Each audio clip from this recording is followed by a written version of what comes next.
ओम जयंती मंगला काली भद्रकाली कपाली दुर्गा शिवा क्षमाधात्री स्वाहा स्वाहा नमस्ते। আমরা যে মন্দিরে উপবিষ্ট হয়েছি, যার কৃপায় যার করুণায় আমরা এই মহতী পাঠচক্র উদ্বোধনে সফল হয়েছি এবং আজ তার দ্বিতীয় দিনেও আমরা অনুষ্ঠান করছি, তারই কৃপায় তারই করুণায়। সেই আদ্যাশক্তি মহামায়াই শ্রী শ্রী মা আমাদের এই মন্দিরে যিনি বিরাজ করছেন, আর নহবতে যিনি ছিলেন, আর যিনি এই যুগের অবতারের স্ত্রী হয়ে এসেছিলেন, সেই তিন এক শ্রী শ্রী ঠাকুরের এই কথা ছিল। তো আজকে আমরা এই তাৎপর্য, আজকের দিনের মায়ের পদার্পণ দিবস আমরা শুনেছি, জানি। এই পদার্পণ দিবসের তাৎপর্য নিয়ে আমরা সংক্ষিপ্ত যথাসাধ্য আলোচনা করার চেষ্টা করব। আসুন সকলে মিলে ঠাকুর মা এবং স্বামীজির প্রণাম মন্ত্রটা উচ্চারণ করে তারপরে আমরা পাঠে যাব। ও স্থাপকায় চ ধর্মস্য সর্বধর্মস্বরূপিণে অবতারো বরিষ্ঠায় রামকৃষ্ণায় তে নমঃ। ওম জননীং শারদাং দেবী রামকৃষ্ণং জগদ্গুরুং পাদপদ্মে ত্রয়োষিত্বা প্রণমামি মুহুর্মুহুঃ। নমঃ শ্রী যোগীরাজায় বিবেকানন্দ সুধয়ে সচ্চিদ সুখ স্বরূপায় স্বামিনে তাপহারিণে। ঠাকুর মা স্বামীজির রাতুল চরণে আমার আভূমি সাষ্টাঙ্গ প্রণাম জানাচ্ছি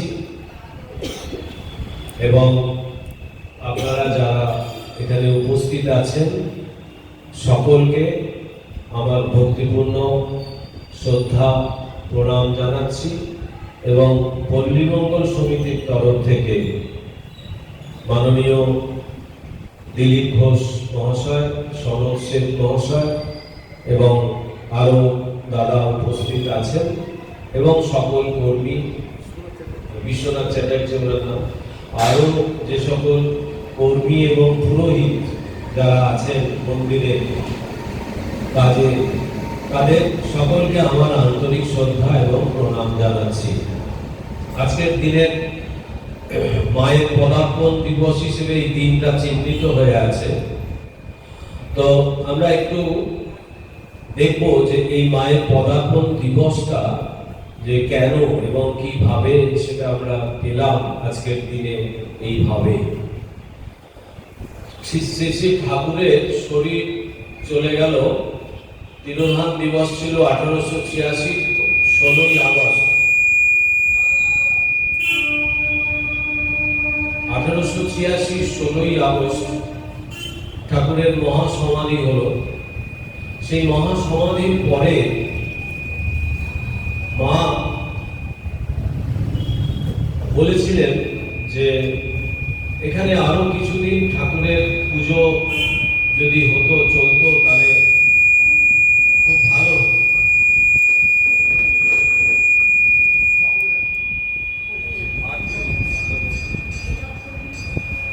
এই দুটো অক্ষর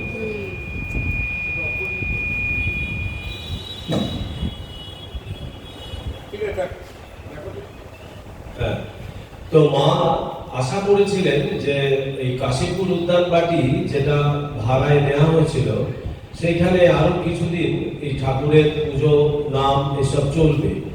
তো সেই প্রসঙ্গে মায়ের নিজের যে কথা ছিল সেই কথাটা আমরা একটু শুনি। মা বলছেন, তা শ্রী রামকৃষ্ণের যাবার পর নরেন এরা বললে বাড়িটা 3 দিনও থাক, আমরা ভিক্ষা করে খাওয়াবো মাকে। সদ্য সদ্য মায়ের মনে কষ্ট। রামদত্ত দত্ত এরা বললে, তোদের আর ভিক্ষে করে খাওয়াতে হবে না, বাড়ি চুকিয়ে দিলে। সেই কাশীগুরুদ্দার বাড়ি বাড়িটা, বাগান বাড়িটা, সেটা অত্যন্ত কম টাকায় ভাড়া নিয়ে চলছিল এবং এই গৃহীরা সেই বাড়ির ভাড়া মেটাত। তো সেই জন্যে এই গৃহীদের এতে আর সেটা রাখা গেল না, ছেড়ে দিল। এরপরে স্বামীজি কিছুদিন পরে চলে গেলেন ভারত ভ্রমণে, পরিব্রাজক জীবন গ্রহণ করলেন। প্রথমে বৃন্দাবন এবং বারাণসী এইগুলো ঘুরে টুরে আবার ফিরে এলেন। তখন বরানগর মঠের তখন এই তার গুরু ভাইরা অবস্থান করছেন, সেটাও ভাড়াতেই নেওয়া হয়েছিল। তো সেইখানে ওই প্রথমবার গেলেন, 1 মাসের পর আবার ফিরে এলেন, তারপরে আবার বেশ কিছুদিনের জন্য গেলেন। এইভাবে পরপর 2-3বার স্বামীজি এই ভারত ভ্রমণে বেরিয়ে পড়েছিলেন। কিন্তু স্বামীজির অন্তরে ভেতরে একটা খুব বেদনা ছিল। সেই বেদনাটা হচ্ছে যে মায়ের একটা কোনো নির্দিষ্ট থাকার কোনো জায়গা ছিল না। কারণ স্বামীজি একমাত্র জানতো যে মা কে, এই মায়ের স্বরূপটা আর তখন সেইভাবে কেউ বুঝতে পারেনি, বুঝেছিল অনেক পরে। স্বামীজি এই প্রসঙ্গে চিঠিতে লিখছেন মহাপুরুষ মহারাজকে যে মা ঠাকুরুন কি বস্তু এখনো তোমরা বোঝনি, কালে বুঝবে। মায়ের প্রতি স্বামীজির একটা এত শ্রদ্ধা এবং এত তার প্রতি এত চিন্তা যে মাকে কি করে একটা পাকাপাকি ভাবে নির্দিষ্ট একটা বাসস্থান করে দেওয়া যায়। তো এই প্রসঙ্গে কি হলো, যেই কাশীপুর উদ্যানপাটি যেই ছেড়ে দিতে হলো, সঙ্গে সঙ্গে এই মাকে নিয়ে যাওয়া হলো বলরাম বসুর বাড়িতে, বাগবাজারে। এই বলরাম বসুর বাড়িতে মা কিছুদিন থাকার পর সেখান থেকে এই বলরাম বসুদের ওই বৃন্দাবনে তাদের ওই কিছু জায়গা জমি ছিল এবং একটা বাড়িও ছিল, আছে এখনো। তো সেইখানে বলরাম বসু এবং আরো কয়েকজন সন্ন্যাসী সন্তানকে নিয়ে মাকে নিয়ে যাওয়া হলো বৃন্দাবনে। সেই বৃন্দাবন থেকে ফিরে এসে মা ওখানে ছিলেন 1 বছর, প্রায় 1 বছর। ওখান থেকে ফিরে মা এলেন কামারপুকুরে। এই কামারপুকুরে মায়ের দিন কাটছে চরম দারিদ্র্যের মধ্যে।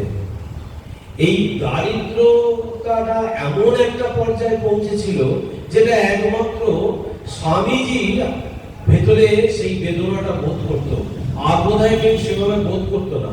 কারণ তখন একটা ঘটনা ঘটলো কি, ওই রানী রাসমণির যে নাতি ওই ত্রৈলোক্য, মধুরবাবুর যে পুত্র এই ত্রৈলোক্যনাথ বিশ্বাস, সে ওই মাসে 7 টাকা করে মায়ের বন্দোবস্ত করেছিল। এই 7 টাকা করে যেটা দেয়া হতো, মা যেই বৃন্দাবন চলে গেল, অমনি হলো কি এই কয়েক মাস দেওয়ার পর ওই যে দিনু খাজাঞ্চি বলে একজন ছিল, সে আর ওই ঠাকুরের ভাতুষপুত্র রামলাল দাদা, এরা দুজনে মিলে ওই টাকাটা নিজেরা নিয়ে নিল। এই টাকাটা আর মাকে দেওয়া হলো না, মায়ের ওই টাকাটা পাওয়াও বন্ধ হয়ে গেল। ঠাকুর মাকে বলেছিলেন যে কারুর কাছে উপহার করবে না, শাক বুনবে আর নিজে 2টি রান্না করে ফুটিয়ে খাবে। মায়ের কিন্তু সেইটা তপস্বী জীবন, তো মা কিন্তু সেটা অক্ষরে অক্ষরে পালন করেছিলেন। মা তার জন্য কোনো রকম দুঃখ বেদনার কথা কাউকে কোনোদিন জানায়নি। কিন্তু স্বামীজি একমাত্র টের পাচ্ছে যে মা কি কষ্টে আছে। তাই এই কামারপুকুরে মায়ের যে কষ্ট, এই কষ্টের কথা আস্তে আস্তে ভক্তদের কাছ থেকে জানাজানি হতে আরম্ভ করলো। সে যখন জানাজানি হচ্ছে, তখন এই স্বামীজি তখন এত দুঃখ এবং এত কষ্ট পাচ্ছিলেন যে তার ভেতরে একটা তীব্র গ্লানির একটা সঞ্চার হয়। এবার স্বামীজি ওই শিকাগো ধর্মসভার দিন এসে যাচ্ছে, ঠাকুরের নির্দেশ তিনি পেয়েছেন। প্রথমে মাদ্রাজের ভক্তরা ঠিক করলো, সেটাতে হলো না, টাকা পয়সা তুললো। সেই টাকা পয়সা যেহেতু ঠাকুরের সম্মতি পায়নি, মায়ের ইঙ্গিত পাচ্ছে না, স্বামীজি সেই জন্য করলো কি, সেই টাকা পয়সা গুলো বললো তোমরা মাদ্রাজের গরিব লোকেদের মধ্যে বিলি করে দাও। সেটা দেয়া হলো। তারপরে স্বামীজি অপেক্ষা করছে যে ঠাকুরের ইঙ্গিত যখন আমি পাবো এবং মায়ের অনুমতি যখন পাবো তখন আমি যাব। এবারে স্বামীজি অপেক্ষা করছে। একদিন রাত্রিরে স্বপ্ন দেখলো যে ঠাকুর সমুদ্রের উপর দিয়ে হেঁটে চলে যাচ্ছেন, ওই কালাপানি পেরোনোর কথা। তখন স্বামীজি বুঝতে পারলো যে ঠাকুর তাকে নির্দেশ দিচ্ছেন, ইঙ্গিত দিচ্ছেন। তখন স্বামীজি মায়ের কাছে চিঠি পাঠালো যে এরকম তোমার যদি অনুমতি থাকে তাহলে আমি যেতে পারি, বা যাই হোক যেভাবে হোক একটা অনুমতি চাইলো। মা তখন একদম সানন্দে মা তখন স্বামীজিকে অনুমতি দিল। স্বামীজি এই 1893-এর যে সেপ্টেম্বরে যে চিকাগো ধর্ম সম্মেলন হলো, সেইটার জন্য স্বামীজি ওই 1893-এর ফেব্রুয়ারি মার্চ নাগাদ স্বামীজি রওনা দিল, জুলাইয়ে তারপরে জাহাজে চাপলো। এই ঘটনা আছে।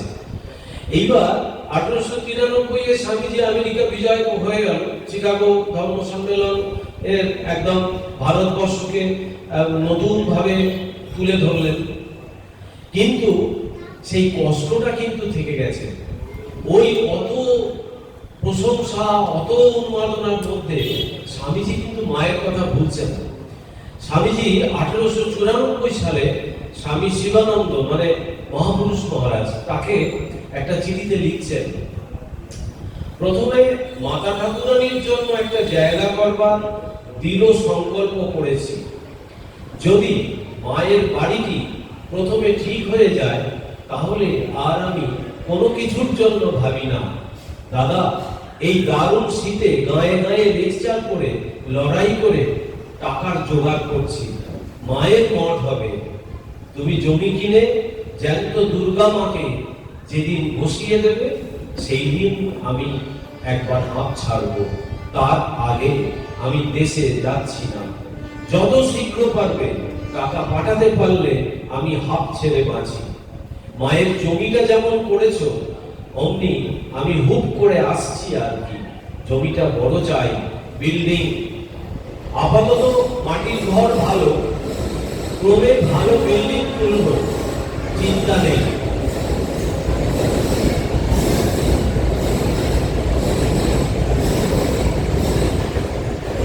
স্বামীজি এই চিঠিতে প্রকাশ পাচ্ছে মাকে কি দৃষ্টি দিয়ে দেখত।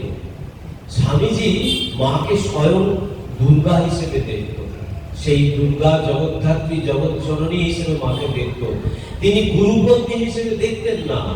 এই জন্যে আমরা দেখতে পাই যে ঠাকুরের জীবদ্দশায় ঠাকুর কোনো দিন মায়ের কাছে, স্বামীজির কাছে মায়ের স্বরূপ কোনোদিন বলেননি, এবং মাকে শ্রদ্ধা করতে, ভক্তি করতে কিছু কোনোদিন বলেননি। বরং বলেছেন নরেনের জন্য মোটা মোটা রুটি আর ছোলার ডাল করবে। যে এই অবস্থাতে কেন রেখেছিলেন এটা পরবর্তীকালে বোঝা যায়।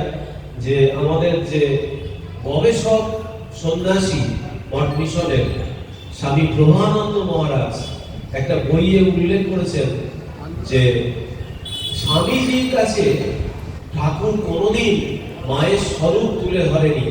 কেন ধরেনি সেটা ব্যাখ্যা বলছেন যে মা যে স্বয়ং আত্মাশক্তি মহামায়া, এইটা স্বামীজি যেন নিজে নিজে বোঝে। স্বামীজিকে বলে দিলে স্বামীজি হয়তো ভাববে যে তার স্ত্রী বলে তাকে সম্মান করতে বলছে বা গুরুপত্নী হিসেবে মানতে বলছে, এই জন্য স্বামীজি কোনোদিন বলেননি। তাই স্বামীজি মাকে দেখছে জ্যান্ত দুর্গা হিসেবে, এবং বলছে যে হুপ করে চলে আসছি। মানে স্বামীজি সেই যে হনুমানের যে শক্তি, সেই শক্তির কথা এখানে বলছে। আর বলছে একটা বড় বিল্ডিং চাই। আবার 1894 খ্রিস্টাব্দে স্বামী ব্রহ্মানন্দকে স্বামীজি লিখছেন, মা ঠাকুরানীর জন্য জমি খরিদ করিতে হইবে, তাহা ঠিক করিবে। অর্থাৎ বিল্ডিং আপাতত মাটির হোক, পরে দেখা যাইবে, কিন্তু জমিটা প্রশস্ত চাই। কি প্রকারে কাহাকে টাকা পাঠাইব সমস্ত সন্ধান করিয়া লিখিবে। মহাপুরুষ মহারাজকে বলছেন, আবার ব্রহ্মানন্দ মহারাজকে বলছেন। ব্রহ্মানন্দ মহারাজ হচ্ছেন আগামী দিনের মঠ মিশনের প্রেসিডেন্ট হবে, আর মহাপুরুষ মহারাজ সত্যি মহাপুরুষ। এরপরে 1894 খ্রিস্টাব্দের 25শে সেপ্টেম্বর মঠের সকলকে লক্ষ্য করে স্বামী রামকৃষ্ণানন্দকে স্বামীজি একটা চিঠি লিখেছিল। সেই চিঠিটা এত গুরুত্বপূর্ণ চিঠি, স্বামীজি সেখানে উল্লেখ করে দিয়েছে যে মঠের সকল গুরু ভাতাকে লক্ষ্য করে তারপরেই লিখছেন, স্বামী রামকৃষ্ণানন্দকে লিখছেন, মা ঠাকুরানীর জন্য একটা জায়গা খাড়া করতে পারলে তখন আমি অনেকটা নিশ্চিন্ত। বুঝতে পারিস, 2-3 হাজার টাকার মতো একটা জায়গা দেখ, জায়গাটা বড় চাই। আপাতত মেটে ঘর, কালে তার উপর অট্টালিকা খাড়া হয়ে যাবে। যত শীঘ্র পারো জায়গা দেখো, আমাকে চিঠি লিখবে, কালীকৃষ্ণ বাবুকে জিজ্ঞাসা করবে কিরকম করে টাকা পাঠাতে হয়, কুকের দ্বারা কি প্রকারে। যত শীঘ্র পারো ওই কাজটা হওয়া চাই।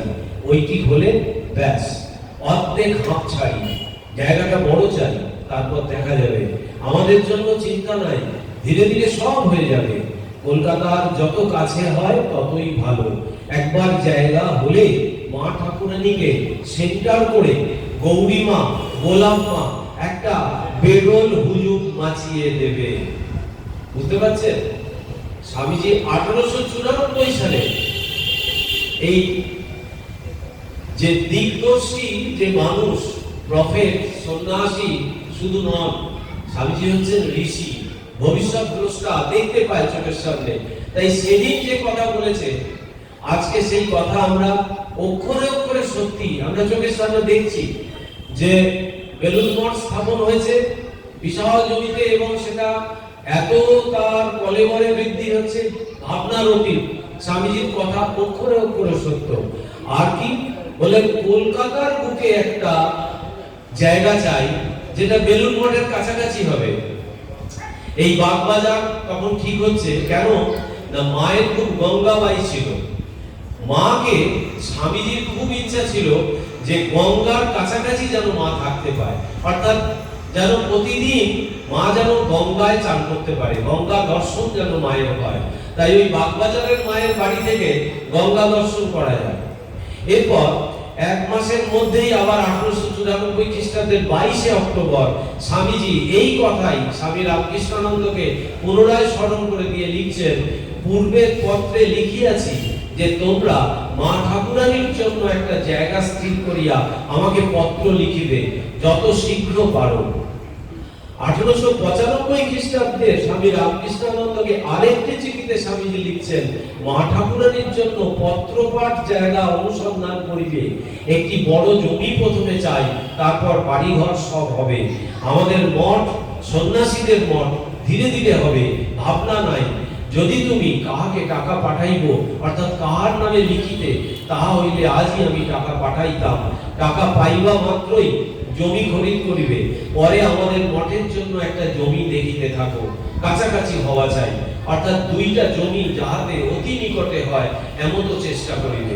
কলিকাতা হইতে কিছু দূরে হয় চিন্তা নেই, 2টো জমির কথা ভুলবে না, এবং তোমাদের মধ্যে কে কে এই কার্যের ভার লইবে তাহা লিখিবে। অভিযোগ গিরিশ ঘোষ ও অতুলের সহিত পরামর্শ করিবে। এখানেই পরিষ্কার হয়ে যাচ্ছে যে স্বামীজি ক্রমাগত 1894 সাল থেকে 1895 সাল অবধি ক্রমাগত স্বামীজি গুরু ভাইদের কাছে চিঠি পাঠাচ্ছেন। সেই চিঠির বিষয়বস্তু কি? বিষয়বস্তু হচ্ছে মায়ের জন্য একটা পাকাপাকি মানে আওয়াজ দিল। তারপরে স্বামী ব্রহ্মানন্দকে 1895 খ্রিস্টাব্দে একটা চিঠিতে স্বামীজি লিখছেন, যার মনে সাহস, হৃদয়ে ভালোবাসা আছে সে আমার সঙ্গে আসুক, বাকি কাউকে আমি চাই না। মার কৃপায় আমি 1 লাখ আছি, 20 লাখ হব। আমার একটা কাজ হয়ে গেলেই আমি নিশ্চিন্ত। রাখাল ভাইয়া, তুমি উদ্যোগ করে সেইটি করে দেবে। মা ঠাকুরানীর জন্য একটা জায়গা, আমার টাকা করি সব মজুদ, খালি তুমি উঠে পড়ে লেগে একটা জমি দেখে শুনে কেন। জমির জন্য 3-4 অথবা 5,000 পর্যন্ত লাগে তো ক্ষতি নেই। ঘরদার একঘরে মাটির ভালো, একতলা কোঠার চেয়ে মাটির ঘর ঢের ভালো। ক্রমে ঘরদার ধীরে ধীরে উঠবে, যে নামে বা রকমে জমি কিনলে অনেক দিন চলবে, তাই উকিলদের পরামর্শ করিবে। এই চিঠিরই শেষাংশে স্বামীজি লিখছেন কিছু কালেকশন নেবে, তাতে 2-1 হাজার টাকা হতে পারবে, তাহলে মা ঠাকুরানীর জমির উপর দস্তুর মতো ঘরদার হয়ে যাবে। বৈকুণ্ঠনাথ সান্যালকে 9 ফেব্রুয়ারি 1895 তারিখে স্বামীজি লিখছেন, মা ঠাকুরানীর জন্য জমি কিনে দিলে আমি আপনাকে ঋণ মুক্ত মনে করব। মা ঠাকুরানীর জন্য জায়গা কিনলেই আমি নিশ্চিত। তাহলে আমরা দেখছি এইভাবে 1894-95 সালে স্বামীজি বারংবার এই চিঠিতে মায়ের আবাসস্থলের কথা বলছে। এরপরে যখন স্বামীজি ফিরে আসছে, যখন কলকাতায় ফিরে এলো 1896, তখন স্বামীজি এদেশে ফিরে এসো কলকাতায় শ্রী মায়ের স্থায়ী বাসস্থানের জন্য জমি ক্রয় এবং গৃহ নির্মাণ সম্পর্কে গুরু ভাইদের সঙ্গে মাঝে মাঝেই আলোচনা করেছেন। এমনকি এখন যেখানে মায়ের বাড়ি সেই জায়গাটিও স্বামীজি দেখেছিলেন এবং ওই জমির মালিক কেদারচন্দ্র দাসের সঙ্গে তার কথাবার্তা হয়েছিল। এই কেদারচন্দ্র দাসের যে জমিতে মায়ের বাড়ি হলো, সেটা হলো কিন্তু স্বামীজির মহাসমাধির পর। এটাই আমাদের কাছে খুব দুঃখের। এবং এটার কোথায় এই প্রভানন্দ মহারাজের ওখানে আবার ওই গবেষক মহারাজ তো তিনি আবার এটা দেখিয়েছেন যে মায়ের বাড়ি আগে হয়নি মায়েরই ইচ্ছায়। কারণ আগে বেলুড় মঠ যতক্ষণ না তার জমি অধিগ্রহণ, জমি কেনা এসব হচ্ছে, যতক্ষণ না ঠাকুরকে বসানো হচ্ছে, ততক্ষণ আরেকটা দ্বিতীয় হতে পারে না। তাই বোধহয় মায়ের ইচ্ছাতেই এটা স্বামীজির জীবদ্দশায় স্বামীজি দেখতে পাইনি। স্বামীজির শরীর চলে গেল 1902 4 জুলাই মহাসমাধি। এই 1902 স্বামীজির শরীর চলে যাওয়ার পর এই আন্দোলনটা পুরো থেমে গেল।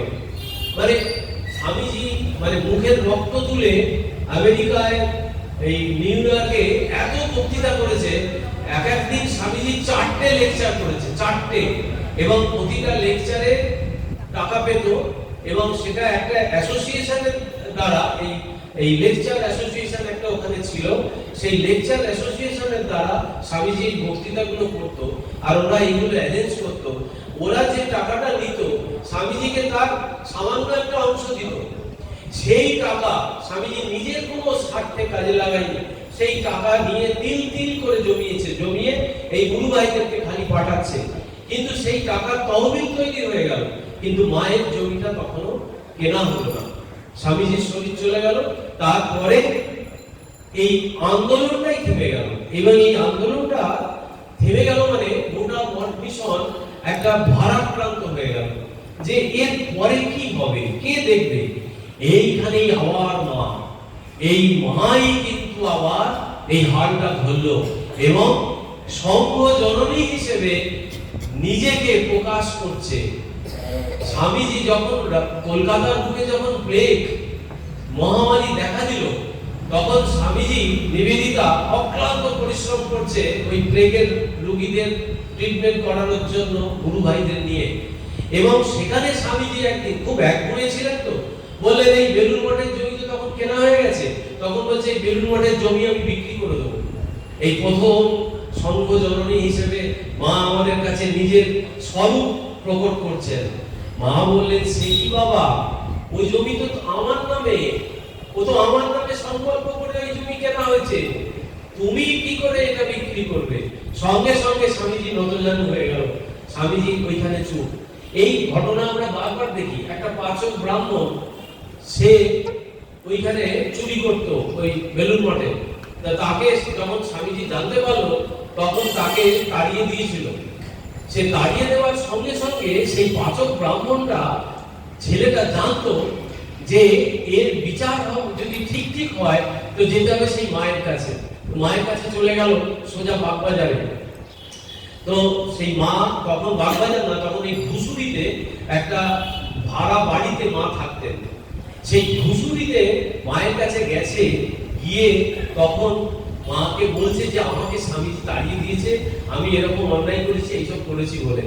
তখন বললো তুমি এক কাজ করো, এরকম তেল নাও, গিয়ে গঙ্গায় স্নান করে এসো। মা ওসব শুনলোই না, কিচ্ছু কথাই বললো না। ও ফিরে এলো, বললো ভালো করে খাও, খেলো, বললো ভালো করে ঘুমো। তারপরে বিকালে যখন উঠলো, বাবুরাম মহারাজ যখন মঠে যাবে, তখন বলছে বাবুরাম এই ছেলেটিকে তুমি নিয়ে যাও মঠে। তখন বাবুরাম মহারাজ বলছে আমি পারবো না। বলছে কেন? না স্বামীজি আমাকে বকবে। তখন বলছে না কিছু বলবে না, তুমি নিয়ে যাও। নরেন কি বোঝে সংসারের জ্বালা, সংসারীদের জ্বালা নরেন কি বোঝে? বলছে ও সামান্য সংসারী মানুষ, ও যদি এই কাজটা হারায় ও চলবে কি করে? বললো আমি বলেছি তুমি বলবে। তারপরে যখন এই গেট দিয়ে ঢুকছে, তখন নরেন দেখছে উপর থেকে দোতলার বারান্দা থেকে স্বামীজির যে ঘর, সেখান থেকে দেখছে ওই ছেলেটাকে নিয়ে বাবুরাম মহারাজ ঢুকছে। তখন বলছে যে এই আবার সেই ওই ছেলেটাকে নিয়ে এলি, তোর এই আর কাজ পেলি না? তখন বাবুরাম মহারাজ কাছে গিয়ে বলছে যে ও মায়ের কাছে চলে গেছিল, মা আমাকে বললো নিয়ে আসতে। স্বামীজি চুপ করে গেল। স্বামীজি মানে বালকের মতো হয়ে যেত, মায়ের একটা কথা শুনলেই বালক। আর একটা ঘটনা সঙ্গ জননীর যে রূপ, সেটা হচ্ছে মায়াবতীর একটা ঘটনা। মায়াবতীতে স্বামীজি বারণ করেছিল যে এটা অদ্বৈত আশ্রম, এখানে কোনো মূর্তি পূজা হবে না, কোনো ফটো থাকবে না কারণ, আর ওই বুড়োর ছবি যেন এখানে না থাকে, মানে শ্রীরামকৃষ্ণের ছবি। স্বামীজি এইভাবে বলছে যে বুড়োর ছবি যেন এখানে না থাকে, এখানে শুধুমাত্র ধ্যান চিন্তা করবে মানুষ, ভক্তরা এসে। তো সেইখানে ওই তখন যে বিমলানন্দ, ওই বিমলানন্দ মহারাজ ওই তখন ওই মায়াবতীর অধ্যক্ষ ছিল। সে স্বামীজির আবার শিষ্য। সে করেছে কি ঠাকুরের একটা ছবি ওখানে বসিয়ে দিয়েছিল ফায়ার প্লেসের ওখানে। আর যেই স্বামীজি গেছে, গিয়ে দেখছে যে ওইখানে ওই বুড়োর ছবি। বলছে আবার এইখানে এই বুড়োকে বসিয়েছিস? এত রাগ, আর কথা বলছে না। তারপরে মায়াবতীতে একদিন থেকে তারপরে চলে এলো। তারপরে এই ঘটনা ওই বিমলানন্দ মহারাজকে ভীষণ ভাবে আঘাত করলো। স্বামীজি এই কাজের জন্য চলে গেল। তখন এইটা কিছুতেই নিরসন হচ্ছে না। তখন সেই বিমলানন্দ মহারাজ মাকে চিঠি লিখলেন যে এই ঘটনা ঘটেছে। মা তখন বলল যে ঠাকুর স্বয়ং অদ্বৈত, তোমরাও অদ্বৈত, নরেন যা বলেছে ঠিকই বলেছে। এই এক কথায় শেষ। মানে এই হচ্ছে সঙ্গ জননী। তো যাই হোক, সঙ্গ জননীর এবার এই আবাস গৃহ, এইবার স্বামীজির শরীর চলে গেল। এইবারে এই আন্দোলনটা থেমে যাওয়ার পর 1907 খ্রিস্টাব্দে ওই যে কেদারচন্দ্র দাস, যার ওই জমি নিয়ে স্বামীজির সঙ্গে কথা হয়েছে, সে তখন এগিয়ে এলো। এগিয়ে এসে বললো যে এরকম কথাবার্তা হয়েছিল, তো এই জমিটা তো আমি দিতে চাই মায়ের নামে, তাহলে এই জমিটার উপরে আপনারা কিছু করুন। তখন যা ফান্ড আর দিন এগিয়ে এসছে, খরচ বেড়ে গেছে। এইবার শারদানন্দ মহারাজ ছিল মায়ের ভারী, মাকে দেখভালের জন্য এই শারদানন্দ মহারাজ ছিল। স্বামীজি বলেছিল এই বেলে মাছের জাল, এইরকম মহারাজ। তাকে যে যত কিছু তিরস্কার করুন, গালাগাল দিক, যাই কিছু করুন, প্রচুর ঘটনা আছে, কিন্তু শারদানন্দ মহারাজের কোনো বিকার নেই। একেবারে সব সময় তিনি একবারে সিদ্ধ শান্ত একটা মহাপুরুষের মতো তাকে দেখাতেন। তো সেই শারদানন্দ মহারাজ বললো কি, লোন করলো। একটা লোনে হলো না বাড়ি, একটা লোনে একতলা হলো। একতলা হওয়ার পরে চিন্তা করলো, তখন ওই বোসপাড়া লেনে তখন এই উদ্বোধনের অফিস চলছে। উদ্বোধনের সমস্ত কাজকর্মগুলো ওই বোসপাড়া লেনে হয়, যেটা নিবেদিতার বাড়ি, ওখান থেকে। ওইখান থেকে অসুবিধা হচ্ছিল, কারণ জায়গা ঠিক মতো হচ্ছিল না। তখন ঠিক করা হলো যে উদ্বোধনের অফিসটাকে, এই কার্যালয়টাকে এই মায়ের বাড়ির এই নিচে যতটা হয়েছে এখানে স্থানান্তরিত করা হোক, আর বাকি জায়গাটায় মাকে রাখা হোক। তখন দেখলো যে মা তো এই নিচে এরকম ভাবে থাকতে পারবে না, মায়ের কষ্ট হবে। তখন আবার লোন, এই লোন করে আবার ওই দোতলা হলো, যেটা আজকে আমরা এখন দেখি যাই, ওইখানে মাকে স্থায়ীভাবে বসানো হয়েছিল। সেটা 1906 এই জমিটা 18 জুলাই 18 জুলাই রেজিস্ট্রি হলো, এই জমিটা কেদারচন্দ্র দাস মায়ের নামে সংকলন করে রেজিস্ট্রি করে দিলেন। এরপরে আমরা দেখি যে এই 1907-এ এইটা কাজ শুরু হচ্ছে। এই বিল্ডিং এর কাজ শুরু করতে গিয়ে তখন দেখা যাচ্ছে যে এই স্বামীজির যত বই তখন সব বেরিয়ে গেছে, রাজযোগ, কর্মযোগ, জ্ঞানযোগ সব বেরিয়ে গেছে। এইটা থেকে 2700 টাকা একটা ফান্ড ক্রিয়েট হয়েছিল, 2700 টাকা। আর আরো কিছু অর্থ এই সারদানন্দ মহারাজ আগের যে সমস্ত ফান্ড সেখান থেকে সংগ্রহ করলো, করে হলো না, তারপরে লোন করতে হলো। লোন করে 1908-এর একদম শেষের দিকে এই বাড়িটা কমপ্লিট হলো। হওয়ার পরে মাকে নিয়ে আসতে হবে। মা কিন্তু 1908-এ কমপ্লিট হয়ে গেছে, মায়ের কাছে খবর গেছে, মা তখন জয়রামবাটিতে অবস্থান করছে। মা কিন্তু তখন আসতে চায়নি। মা এলেন এই 23শে মে, সেই দিনটা ছিল 1909 খ্রিস্টাব্দে 23শে মে। শ্রী মা এই বাড়িতে প্রথম পদার্পণ করলেন। এই পদার্পণ করার পরে মা সেখানে ওই বাড়িতে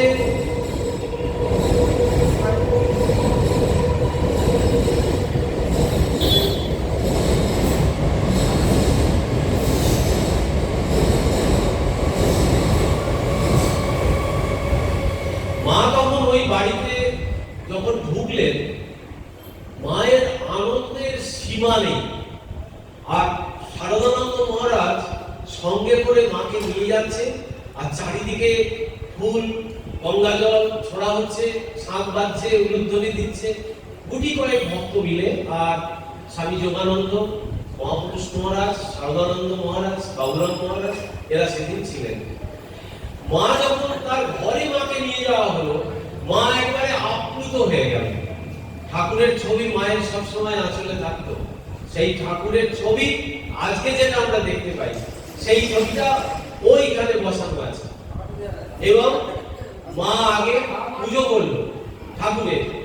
পুজো করার পর মা সারদানন্দ মহারাজকে দুটো হাত দিয়ে, তার মাথায় হাত দিয়ে এত খুশি, এত আশীর্বাদ করলো যে সেদিন সব থেকে আনন্দ পেয়েছিল স্বামীজি।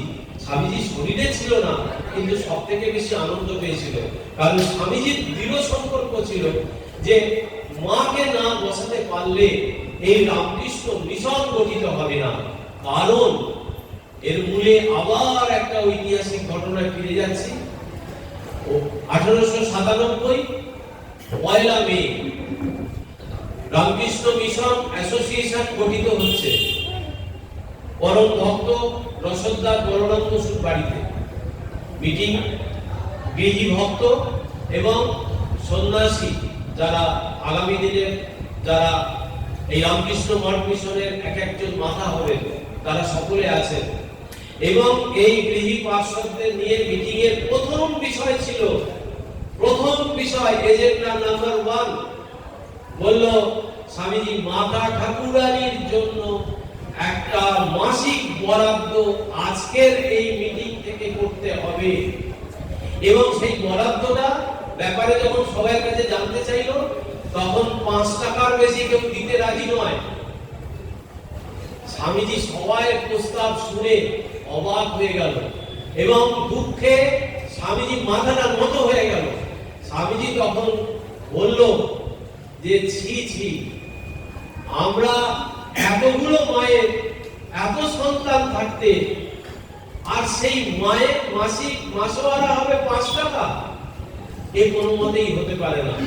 আমাদের যত কষ্টই হোক মাকে অন্তত মাসে 25 টাকার ব্যবস্থা করতে হবে। এবং সেই দিন এই স্বামীজির এই প্রস্তাব সবাই মতমস্তকে মেনে নিয়েছিল। এবং সেখানে গিরিশ ঘোষ, বলরাম বসু, অক্ষয় কুমার সেন সকলেই ছিলেন। তো এই ঘটনা থেকে আমরা বারবার দেখছি যে মাকে স্বামীজি মাথায় তুলে রেখেছিলেন। মাকে কি চোখে দেখতেন, দুটো একটা ঘটনা না বললে আরো একটু পরিষ্কার হবে না। সেটা হচ্ছে মা একবার এই স্বামীজি একবার বেলুড়মঠ থেকে ওই যখন এই নীলুয়ার ওই ঘুষুরির ভাড়া বাড়িতে রয়েছে মা, তো মাকে দেখতে যাচ্ছে। যখন যাচ্ছে তখন স্বামীজির গায়ে জ্বর। স্বামীজি ওই নৌকায় উঠে, স্বামীজি ছিল আর নিরঞ্জন মহারাজ ছিল, স্বামী নিরঞ্জনানন্দ, ওই নৌকায় উঠে যতবার পারছে ওই গঙ্গা জল হাতে করে তুলছে, খাচ্ছে আর মাথায় দিচ্ছে, খাচ্ছে আর মাথায় দিচ্ছে। নিরঞ্জন মহারাজ থাকতে পারলো না, বললো যে তুমি এ কি করছো, তোমার গায়ে জ্বর আর তুমি এই জল খাচ্ছ, জল মাথায় দিচ্ছ, তোমার তো আরো জ্বর বেড়ে যাবে।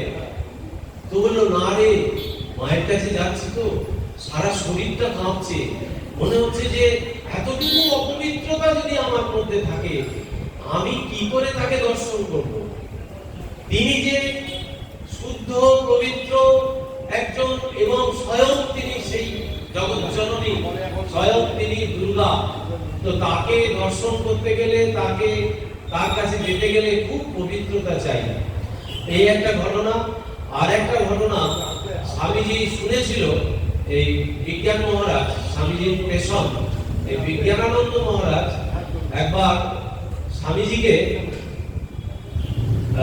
বলছে, স্বামীজি বিজ্ঞানানন্দ মহারাজকে জিজ্ঞেস করছেন, হ্যাঁ রে পেশন, মায়ের কাছে গেছিস, মাকে প্রণাম করেছিস? বলো হ্যাঁ করেছি। স্বামীজি শুনেছিল যে এই বিজ্ঞানানন্দ মহারাজ মাকে ওই সাষ্টাঙ্গে প্রণাম করতো, কোন রকম ভাবে মাথাটা ঠেকিয়ে প্রণাম করে চলে আসতো। স্বামীজি মাকে চেনাচ্ছে বিজ্ঞানানন্দ মহারাজ, বলে বলছে চল আজকে মাকে প্রণাম করতে যাবো। তো সবাই মিলে নৌকা করে গেছে, আবার ওইখানে গিয়ে স্বামীজি যে পেছনে দাঁড়িয়ে আছে বিজ্ঞানানন্দ মহারাজ জানে না। তো বিজ্ঞানানন্দ মহারাজ যখন প্রণাম করে উঠে পড়েছে, তখন বলছে যে কি রে, এইভাবে প্রণাম করতে হয়, এই দেখ কিভাবে প্রণাম করতে হয়, বলে নিজে সাষ্টাঙ্গে শুয়ে পড়ছে, পড়ে দেখাচ্ছে যে মাকে এইভাবে প্রণাম করতে হয়। মা কি যেছে নাকি?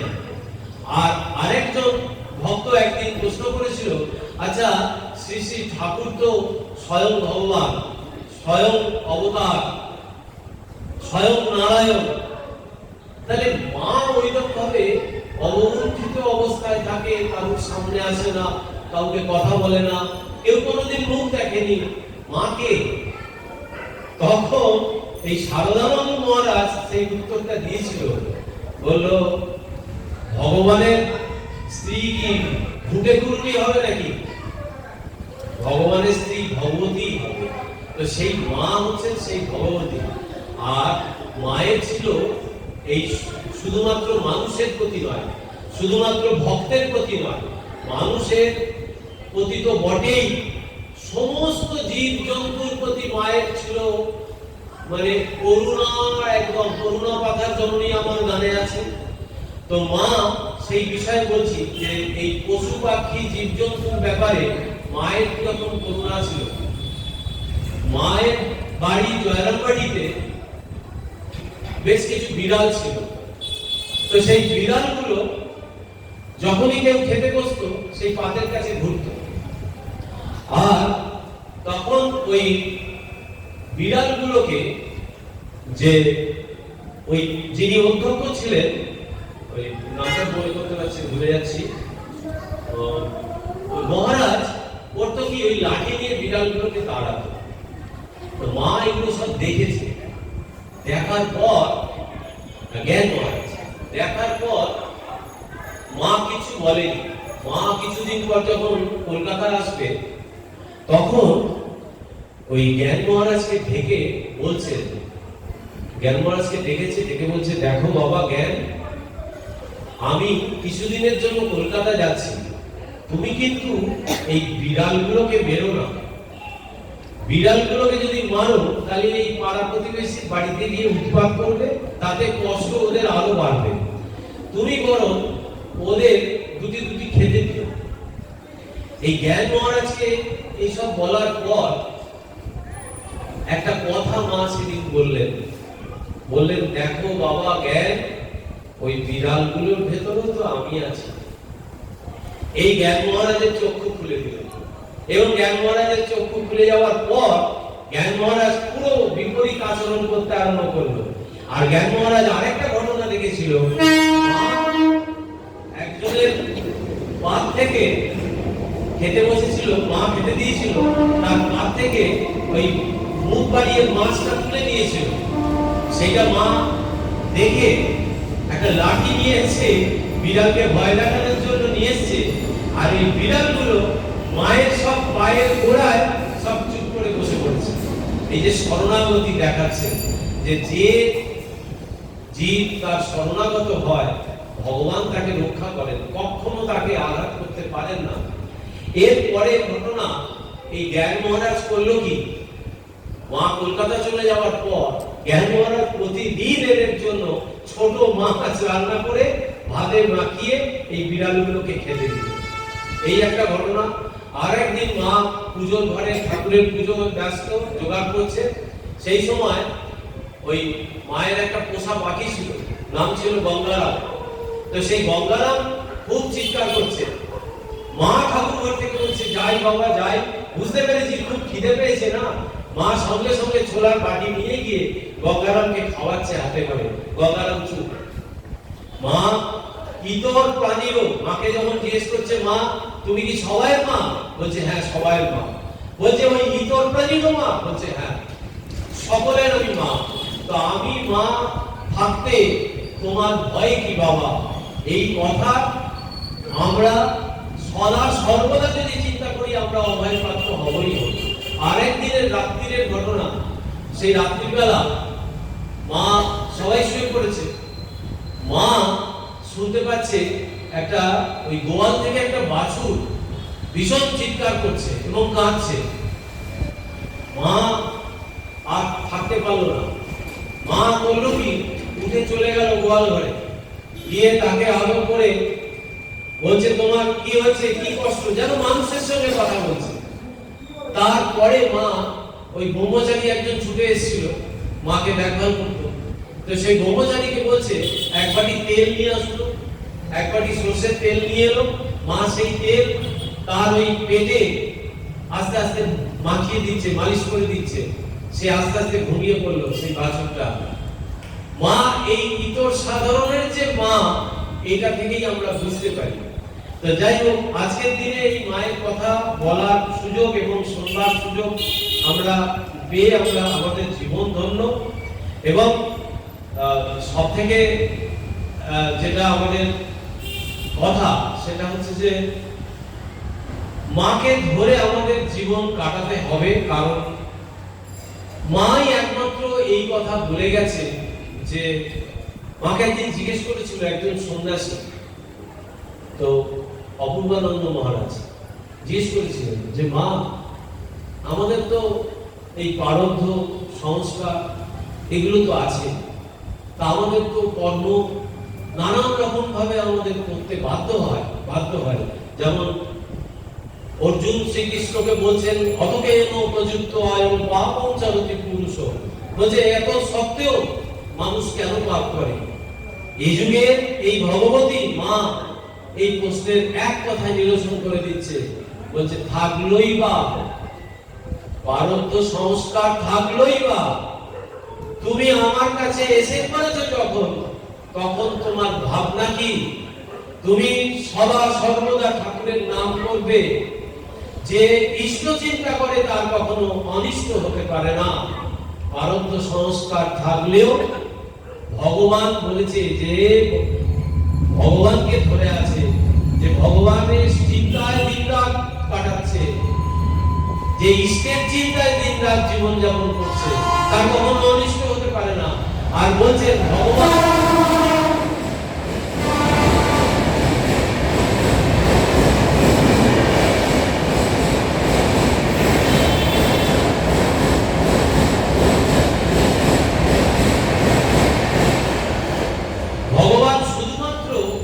এই যে প্রারব্ধ সংস্কার যেগুলো কর্মফল অনুযায়ী যেটা লেখা হয়ে যায়, বলছেন তার নিজের লেখা নিজের হাতে কাটিয়ে দেয়, বাধ্য হয়। তো সুতরাং মাকে ধরে আমাদের জীবন কাটাতে হবে। আর ঠাকুরের সঙ্গে একটা সম্পর্কের দিক যদি আমরা দেখি, তাহলে মায়ের এই যে মা হয়ে ওঠা মানে সর্বজীবের মা, সকলের মা, এই যে কথাটা আমি মা সকলের মা, এই যে কথাটা কতটা যথার্থ আমরা বুঝতে পারি। একদিন মা ঠাকুরের খাবার নিয়ে যাচ্ছে দক্ষিণেশ্বরে, নহবত থেকে আঁচল ঢাকা দিয়ে ঠাকুরের খাবারটা নিয়ে যাচ্ছে। আর ঠাকুর শুদ্ধ সত্য, মায়ের হাতে ছাড়া কারুর হাতে খাবে না, মাও জানে ঠাকুরও জানে। মা নিয়ে যাচ্ছে, সেই দক্ষিণেশ্বরের ওই উত্তরের বারান্দায় একটি মহিলা দাঁড়িয়ে আছে। সেই মহিলার ভেতরে সংকোচ আছে, সে সব জায়গায় যেতে পারে না, মা তাকে অভয় দেয়। তো সে অন্যায় কাজ করেছে, যাও। তো সে ঠাকুর জানে, মাও জানে, অন্তর জানে। সেই মহিলা এগিয়ে এসে বললো, মা দাও, আমি আজকে ঠাকুরের খাবারটা নিয়ে যাব। মা থাকতে পারলো না। মা তাকে, সে অন্যায় কাজ করেছে, পাপ কাজ করেছে, ওসব চিন্তাই নেই। সে মায়ের হাতে খাবারটা তুলে দিল, থালাটা, ঠাকুরের থালাটা। ঠাকুরকে যখন খাবারটা দিতে গেল, ঠাকুর খেতে পারছে না। তখন মা এলো পেছন পেছন। মা বললো, কি হলো, খাও? বলছে, তুমি তো জানো, তুমি জানলার হাত দিয়ে আমার কেন খাবার পাঠালে? মা তখন কি উত্তর দিল? বললো, তুমি কি কেবল আমার ঠাকুর? তুমি সকলের ঠাকুর। আর মা নাম নিয়ে, মা বলে যদি আমার কাছে কেউ আসে, কিছু চায়, আমি তাকে ফেরাতে পারবো না। খাও, আর পরে হবে না, আমি তোমাকে কথা দিচ্ছি। সেদিন মায়ের কথায় খেয়েছিল ঠাকুর। এবং ঠাকুর কিন্তু মনে মনে খুব খুশি হয়েছিল যে ঠাকুর কিন্তু চাইছে যে এই মাকে জগৎ জননী হিসেবে যেন জগৎ দেখে, এবং তিনি যে সকলের মা, এই রূপটা যেন তার ভেতর দিয়ে প্রকট হয়। 1909 সালে আমরা দেখলাম মায়ের বাড়ি হয়েছে, মায়ের পদার্পণ দিবস, মা একটা সম্মানের জায়গায় উত্তীর্ণ হচ্ছে।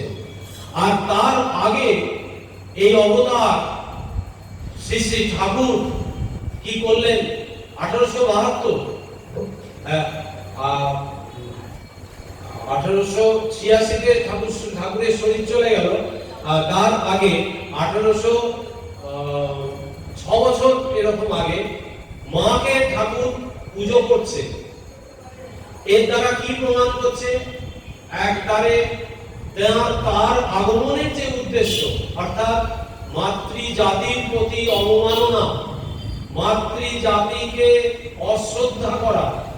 স্বামীজি বলছে, তোদের অবনতির মূল কারণ হচ্ছে এই মাতৃজাতির প্রতি অশ্রদ্ধা, অবমাননা, এবং সাধারণ গরিব মানুষের প্রতি তোরা হীন দৃষ্টিতে তাদের দেখিস, তাদের মানুষ মনে করিস না। এই হচ্ছে তোদের অবনতির মূল কারণ। আর ঠাকুর সেদিন মাকে প্রতিষ্ঠা করছেন। ওই কিছুদিন আগে যেটা হয়ে গেল, গত সোমবার ফলহারিণী কালী পূজার দিন, মাকে কেউ জানতে পারলো না অন্তরালে। খালি সকালবেলা হৃদয়কে বলল, তুই আজকে এই ঘরে একটা পুজোর সমস্ত আয়োজন করবি, করে তোকে থাকতে হবে না। সমস্ত পুজোর আয়োজন হয়ে গেল, পিড়েটা পাতা অবধি আছে। মাকে ঠাকুর বলে রেখেছিল, যথাসময় আমি ডেকে নিয়ে আসবো। মাকে নহবত থেকে ডেকে আনছে, নতুন কাপড় পরিয়ে ওই পীরের উপর বসিয়ে ষোড়শী প্রচারে, ষোড়শী রূপে ত্রিপুরা সুন্দরী, যেটা এই যে দশনামী সম্প্রদায়, যে পুরী সম্প্রদায়, যেখানে ওই যে শ্রী যন্ত্র, যে এখানে ওই এতে রয়েছে, কি মঠ যেটা, সিংহেরি মঠে যেটা রয়েছে, সেই অনুযায়ী মাকে এই ষোড়শ প্রচারে সেদিন রাত্রিরে ঠাকুর স্বয়ং পুজো করলো। এবং পুজো করার শেষে ঠাকুর মন্ত্র উচ্চারণ করার পর নিজের 12 বছরের যে সাধনার যে ফল এবং নিজের সমস্ত কিছু মায়ের শ্রীপাদপদ্মে নিবেদন করলেন। এবং সেদিন এই শ্রী শ্রী মায়ের মধ্যে ঠাকুর শক্তি সঞ্চারিত করেছিলেন এবং বলেছিলেন, এ কি করেছে, এর থেকে ঢের বেশি তোমাকে করতে হবে। মা বলল, আমি পারবো না, আমি মেয়ে মানুষ, আমার দ্বারা কি সম্ভব? বললো, হ্যাঁ সম্ভব, তোমাকেই করতে হবে। স্বামীজিকেও ঠিক এই ঘটনা কাশীপুর উদ্যান বাটিতে যখন বলছে, তুই কি চাস? বলছে, আমি এই সমাধিতে বুঁদ হয়ে থাকতে চাই। অর্থাৎ এই সমাধি সুখী হচ্ছে চরম আধ্যাত্মিকতার পথে সাধারণ জীবের সমাধি পাওয়াটাই হচ্ছে লক্ষ্য। তো আদর্শ গুরু যদি হতো, সেরকম গুরু যদি হতো, বলতো শিষ্যর মতো আমার এই নরেনের মতো শিষ্য আর হয় না, কারণ ও সমাধি সুখ চাইছে, সমাধি সুখ পেয়েও গেছে। ঠাকুর বলল যে না, ছি নরেন, তুই এত বড় আধার, তোর মতো এত বড় আধার, তুই কিনা নিজের স্বার্থ চিন্তা করছিস, তুই কোথায় বটবৃক্ষের মতো হবি, তোর ছায়ায় এসে সবাই কান জোড়াবে, আর তুই কিনা নিজের মুক্তি চাইছিস। সেই দিন স্বামীজি তিরস্কৃত হয়ে তারপরে নিজের মাথাটা নত করে সেদিনকে ওই কাশীপুরের ঘরে স্বামীজি দাঁড়িয়েছিল এবং স্বামীজি উপলব্ধি করেছিল। এবং ঠাকুর এই কথা বলার উদ্দেশ্য হচ্ছে যে ওই সমাধিটা হচ্ছে সাধারণ জীবের জন্য, কিন্তু অধিকারী পুরুষ যারা, তাদেরকে ওইখান থেকে ফিরে এসে এই জগৎ কল্যাণে কাজ করতে হবে, যেটা মাকে ঠাকুর শক্তি সঞ্চার করে এই জগৎ কল্যাণের কাজে লাগালেন।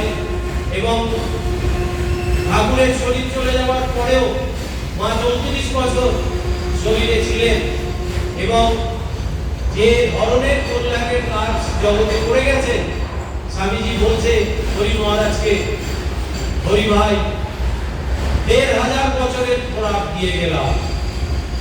শুধুমাত্র স্বামীজি একা তো দেননি, ঠাকুর, মা, স্বামীজি তিনজন একটা বেলপাতা, তিনটে পাতা, আমরা বলি ট্রায়, বলি হরি ট্রায়, দিব্য। এই কথাগুলো বলার উদ্দেশ্য হচ্ছে তিনজনেই এক, কারণ এরও আবার অনেক ব্যাখ্যা যুক্তি আছে। তো যাই হোক, এই আমরা বলি যে ওই ইন্সপিরেশন, ইন্সপিরেশন, তারপরে ইন্টারপ্রিটেশন, আর ওই কি বলে ওটাকে, মানে কার্যে রূপান্তরিত। স্বামীজি ছিল ইন্টারপ্রিটেশন, মানে স্বামীজি ছিল ভাষ্যকার, স্বয়ং ঠাকুর, যিনি অহরহ তিনি ব্রহ্মে লীন হয়ে যেতেন। তার পক্ষে তো কাজ করা সম্ভব নয়, তিনি ভাব, একটা গভীর জমাট পাতা ভাব তিনি দিয়ে গেছেন জগৎকে। সেই ভাব যদি বুঝতে হয়, যদি আমরা বুঝতে চাই, তাহলে আমাদেরকে স্বামীজির কাছে আসতে হবে, স্বামীজির চোখ দিয়ে ঠাকুরকে, মাকে দেখতে হবে। তাই স্বামীজির মা হচ্ছে এই ঠাকুরের ভাবের ইমপ্লিমেন্টেশন, অর্থাৎ কার্যে রূপান্তর করলো। মা নিজে ডেমনস্ট্রেট করে দেখিয়ে দিল জীবনটা কেমন হতে হবে, অর্থাৎ আইডিয়াল জীবন, এই গৃহী জীবন। আমরা অনেক সময় বলি যে আমরা গৃহী, সংসারী, আমাদের দ্বারা কি হবে, কিছু হবে না, তা নয়। মা হচ্ছে আইডিয়াল, মা ওই আদর্শকে কাজে পরিণত করে দেখিয়ে গেলেন যে হ্যাঁ, সংসারেও ভগবানকে ধরে জীবন কাটানো যায়। তো সেইটা, এই তিনটে আমাদেরকে মাথায় রাখতে হবে, ইন্সপিরেশন, ইন্টারপ্রিটেশন আর ইমপ্লিমেন্টেশন, এই তিনটে মাথায় রাখতে হবে। এবং তিনটে যদি আমরা মেনে আমরা জীবন কাটাই, আমাদের জীবন সুন্দর হতে বাধ্য। আর শেষকালে লাস্ট কথা মায়ের যেটা, সেটা দিয়ে শেষ করব। মায়ের শরীর চলে যাবে মহাসমাধির 5 দিন আগে একজন মহিলা তিনি এসেছেন, তিনি বুঝতে পারছেন মা চলে যাবে, তার কাছে নিয়মিত তিনি আসতেন। তার একটা বড় অবলম্বন ছিল, শুধু এই মহিলাই নয়, সব জায়গায় প্রচুর মানুষ তার অবলম্বন হয়ে গেছিল, যে না দেখলে, না তার মুখে দুটো কথা শুনলে যেন আর আজকের দিনটা কাটবে না। এইরকম একজন মহিলা মাকে বলছে যে মা, এরপরে কিভাবে থাকবো? মা বলছে কেন? শোনো, যদি শান্তি পেতে চাও, দোষ দেখবে নিজে, জগৎ তোমার আপনার, কেউ পর নয় মা, জগৎ তোমার আপনার। আর যদি শান্তি পেতে চাও দোষ দেখবে নিজে, কেউ পর নয়। অদ্বৈত বেদান্তের চূড়ান্ত কথা এই কথাটা, কেউ পর নয় মানে সকলেই তো আত্মা, জীবে জীবে তিনিই তো অধিষ্ঠিত, তিনিই তো লীলা করছেন এই রূপে, এত রূপে। নাম রূপটা তো সত্য নয়, আমার সত্য হচ্ছে আমার ভেতরের যে সত্তা, সেই সত্তা, সেই সত্তা আত্মা, ব্রহ্ম, ভগবান যাই বলি না কেন। কিন্তু আমরা আমাদের ভেতরে যে মলিনতা কালিমা আছে, আমরা মানুষে মানুষে হিংসা করি, ঈর্ষা করি, বিদ্বেষ ভাব, এগুলোই তো মলিনতা।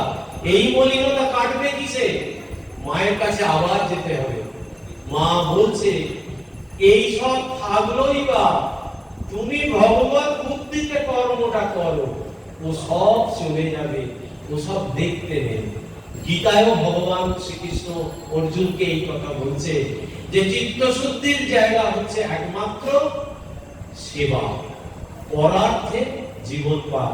স্বামীজিও এই কথা বলছে, হরি ভাই এই যুগে একটা নতুন পথ করে দিয়ে গেলাম। কি সেই পথ? বলল সেবা যোগ। যেমন কর্মযোগ, রাজযোগ, জ্ঞানযোগ, ভক্তিযোগ, চারটে যোগ ছিল, স্বামীজি এই যুগে এসে যোগ করলো সেবা যোগ। অর্থাৎ পরার্থে সেবার ভাব নিয়ে যদি তুমি জীবন কাটাও, সেবা মানে এই নয় যে কাঁড়ি কাঁড়ি টাকা, কাঁড়ি কাঁড়ি খাবার দাবার নিয়ে গিয়ে গরিব দুঃখীদের বিলোতে হবে, তা নয়। সেবার মনোভাবটা, যে কাজই করি না কেন আমি সেই ভগবানের সেবা করছি, এই বোধ যদি আমি আনতে পারি, আমার চিত্ত শুদ্ধি হবে। আর আমি ভগবানকে তখন উপলব্ধি করতে পারবো। যখনই স্বামীজি বলছে তোমাকে কর্ম করতে গেলে প্রথমে দরকার একটা ছাঁচ, মানে একটা ইন্সপিরেশন, যে অমুক অমুক ব্যক্তি এইসব করে আনন্দে জীবন কাটাচ্ছে, এইটা তোমাকে অনুপ্রেরণা দেবে। এই অনুপ্রেরণার পর তোমার কিছু এক্সপেরিয়েন্স তোমার চাই। এক্সপেরিয়েন্স করতে গেলে তোমাকে কাজে হাত দিতে হবে। কাজে হাত কিভাবে? এই আমরা যে পাঠচক্র করছি, এই যে মিলিতভাবে সেবার কাজ করতে যাচ্ছি, যে মুহূর্তে অপরের সেবা করব, সেই মুহূর্তে ভেতরে আনন্দ হবে। এই আনন্দটাই হচ্ছে ভগবান। আর এই আনন্দ যত আমার দিন দিন বাড়বে, আমার ভেতরে অনুভূতি হবে, এবং এই অনুভূতিটাই আমার জীবনের চলার পাথে। এই অনুভূতি যার যত বেশি, সে তত দেবত্বে প্রতিষ্ঠিত। লাস্ট কথা, এই দেবত্ব স্বামীজি বলছেন যে ধর্ম হচ্ছে এমন একটা ভাব, যে ভাব মানুষকে পশুত্ব থেকে মানুষে উত্তীর্ণ করে, মনুষ্যত্বে উত্তীর্ণ করে, আর মনুষ্যত্ব থেকে দেবত্বে উত্তীর্ণ করে। Religious is the manifestation of divinity already in man. ধর্ম হচ্ছে তোমার ভেতরের যে দেবত্ব আছে তাকে জাগ্রত করা, এই হচ্ছে ধর্ম। আমরা ঠাকুর মা স্বামীজির কাছে আমরা সকলে প্রার্থনা করব যে আমাদের জীবন যেন সুন্দর হয়, এবং আমরা যেন পরার্থে জীবন পাঠ করার দিকে একটু একটু করে যেন এগোতে পারি। আর এই বিশেষ করে পাঠচক্রের গুরুত্ব অপরিসীম। ঠাকুর নিজে বলেছেন যে এখানকার কথা হয়তো খুব ভালো হয়, অর্থাৎ ঠাকুর নিজে বলেছেন যে তার কথা যত হবে, তিনি বলেছেন যেখানে আমার কথা হয়, আমার নাম হয়, সেখানে আমি অধিষ্ঠান করি। তার মানেই তাকে খুশি করতে গেলে তার কথা, তার নাম আমাদের বারবার এই সমবেত ভাবে করতে হবে। সমবেত ভাবে করার মধ্যে একটা আলাদা শক্তি আছে, এই শক্তিটা সকলের মধ্যে সঞ্চারিত হয়। ওই জন্য ঠাকুর বলছে হরিনাম করবে, সকাল বিকাল হরিনাম করবে। হরিনামে ভীষণ ভেতরটা শুদ্ধ পবিত্র হয়। তো সেই জন্য আমরা এই মিলিত পাঠচক্র, গান, ঠাকুরের নাম, এইসব নিয়ে আমরা যদি জীবন কাটাতে পারি, অবশ্যই আমাদের ভয় ভাবনা চলে যাবে। জীবনের আসল শত্রুই তো ভয়। প্রার্থনা করি সকলকে যেন আবার সুস্থ এবং সকলের মঙ্গল হয়। এবং আমাদের এখানে যিনি অধিষ্ঠাত্রী, আমাদের ডানকুনির যিনি অধিষ্ঠাত্রী দেবী, আমরা বারবার যার কাছে ছুটে আসি, এই শ্রী শ্রী চামুণ্ডা দেবীর কাছে প্রার্থনা করি সকলে ভালো হোক, মঙ্গল হোক, কল্যাণ হোক, সকলে ভালো থাকুক, নীরব থাকুক, সুস্থ থাকুক। ওম শান্তি শান্তি শান্তি। হরি ওম তৎসৎ। শ্রী রামকৃষ্ণার্পণমস্তু।